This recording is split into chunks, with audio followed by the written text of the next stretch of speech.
Dalia Al-Dujaili. Dalia est britannique, d'origine irakienne. Elle est née en 1999 en Angleterre, dans la région de Surrey, et est basée aujourd'hui à Londres. Elle est journaliste, curatrice et toute jeune autrice. Elle a étudié à l'université d'Édimbourg, où elle a obtenu un Master of Art en littérature anglaise, et a commencé sa carrière en tant que journaliste, en écrivant sur la photographie. En 2020, durant le Covid, elle a créé le magazine online The Road to Nowhere, une revue sur l'art et la photographie qui choisit de se focaliser sur l'immigration et sa représentation dans toute sa diversité. Dalia a écrit et continue d'écrire pour plusieurs journaux et magazines comme The Guardian, The Rolling Stones, Dazed et GQ.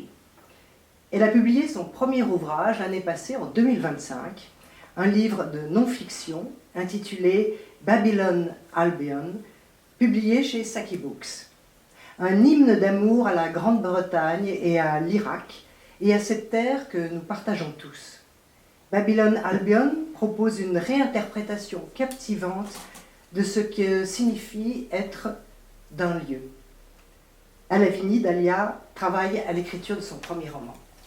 Thank you so much, Sophie. What I imagine is a very nice introduction, though I don't understand much French at the beginning. So Babylon Albion is a nature memoir about my family's migration from Iraq to the UK, where I was born in the countryside in Surrey. And basically, a nature memoir is a memoir that's told through the lens of the natural world. So I kind of try to trace a lot of natural migrations of other species, non-human species. And this section that I'm reading from is chapter 4, Common Ground. And I'm going to read a little bit about the monarch butterfly, which is the species of butterfly that travels from Mexico to Canada, if I'm not mistaken. Okay. After a short cycle, I arrive at my destination. Leaving my bike leaning against a street lamp, I move like a small wayfarer through the trees on the other side of the road toward a partially hidden entrance.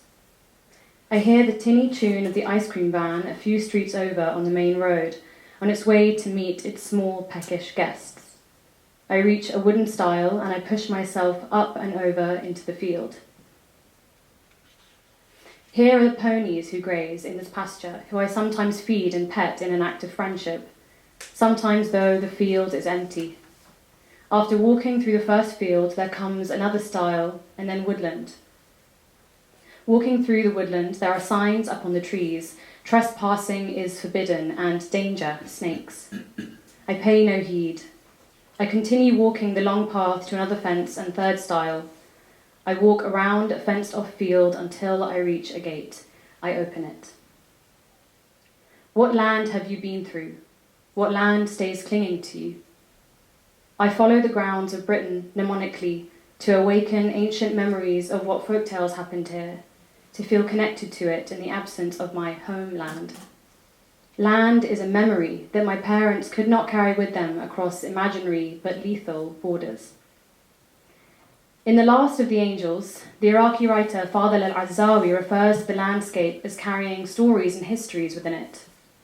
Memories growing like grass from the soil, which persist in the land like plants do in a resilient garden, and we scramble for the memories buried below it. A bird soars out of a tree, whose abandoned bow keeps tipping at air. Time sneaks past a dying orchard, and a man tries to cup his reflection out of the water in a hurry, which the river tries to sweep away, for the sun had begun to sink across the border. Al-Azzawi, who fled Iraq after being imprisoned under the Ba'ath Party, was acutely attuned to the loss of memory that couples with the loss of a homeland. His Assyrian peer, Sargon Bulus, lamented the fact that most of the Assyrians in the world live in diaspora, not in their native land of Assyria in northern Iraq.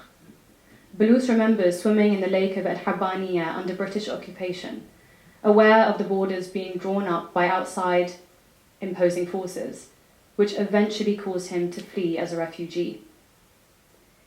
I can safely say that most of my writing since I left Iraq has been an effort stretched out over hundreds of poems, he said, to to deal artistically with what you call nostalgia.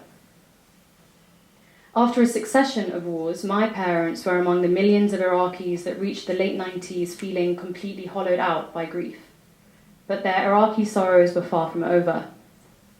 2 years after September 11th, the spectre of war would creep over their land once more.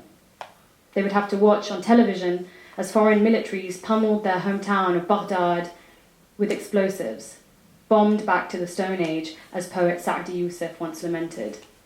Their home would become unrecognizable. Did you know at that time that they would invade Iraq? I asked my mother over 2 decades later. Not at all. It didn't cross our mind, she remembers.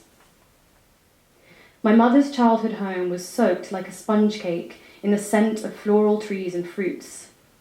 When my mother cries at the memory of our homeland, it's because she smells an orange blossom that reminds her of that garden and the formerly orange tree-lined streets of Baghdad. I cry with her, for I feel this pain, though I have never had and never lost an orange tree in my garden. As an Iraqi today, it is admittedly hard to think of anything other than loss, though I wonder, when is something truly lost? What marks the point of no return? When the monarch butterfly begins its journey, it departs knowing it will not return. Not even the butterfly's offspring will return to its parent's place of origin. No, it will take 4 generations for the return journey to be completed. Monarch butterflies embark on one of the most impressive, perhaps most mystical migration journeys of all creatures on Earth.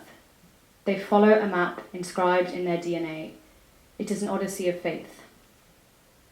They remember their journey not because they have travelled it before, but because they inherit memories of movement and of place through generations. And there is no time limit to this memory. The monarch even remembers what Earth looked like thousands of years before its wings pick up flight upon the wind. At Lake Superior in Canada, ecologists observed the butterflies behaving in a strange pattern. All of them, collectively, would fly in a huge curve as they crossed the lake.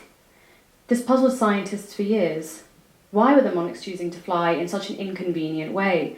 Why would they not simply fly straight over the lake? And how did every butterfly of the thousands on the pilgrimage understand to repeat the same pattern and fly in this arch with their family? The key to this secret lies in the past. A mountain had once stood in place of the lake, meaning that the ancestors of these monarchs would have to have flown around the mountain on their migratory passage, creating a large curving bend of butterflies. The gesture persisted throughout generations till this day, and will likely persist for future generations, as if the monarchs are one immortal body. Butterflies are not the only ones with migratory gestures. In every diasporic family, the whispers and echoes of the homeland pass through us as lightly as the flutter of a butterfly's wings. The Ya Allah I sigh when standing up or sitting down, the rice water my mother fed me to ease an upset stomach, the hand of Fatima we hang at the entrance to our house to ward off the evil eye, the cloves Bibi makes me suck on for a toothache, the shoulder shimmies my mother and aunties perform at weddings, and their ululations that I would copy from them and that I still perform at any celebration. The protective prayer my mother whispers over me when she thinks I look particularly beautiful. These gestures remain, though the Iraq that formed them is now but a memory. So do my mother's and father's memories become my own? Are they imprinted into the landscape of my body and mind in the same way a foot leaves its print in the mud, or a once flowing river leaves behind a deep, dry ravine? Gestures of movement persist in the landscape. Iraq's location at the centre between Europe and the East has made it a vital crossroads for centuries. Pilgrimage and trade routes connecting Mecca, Baghdad, and Persia have been ceremoniously trodden into the dry ground, and pilgrimage routes to the holy cities of Najaf and Karbala reflect gestures of faith that have been reenacted for generations.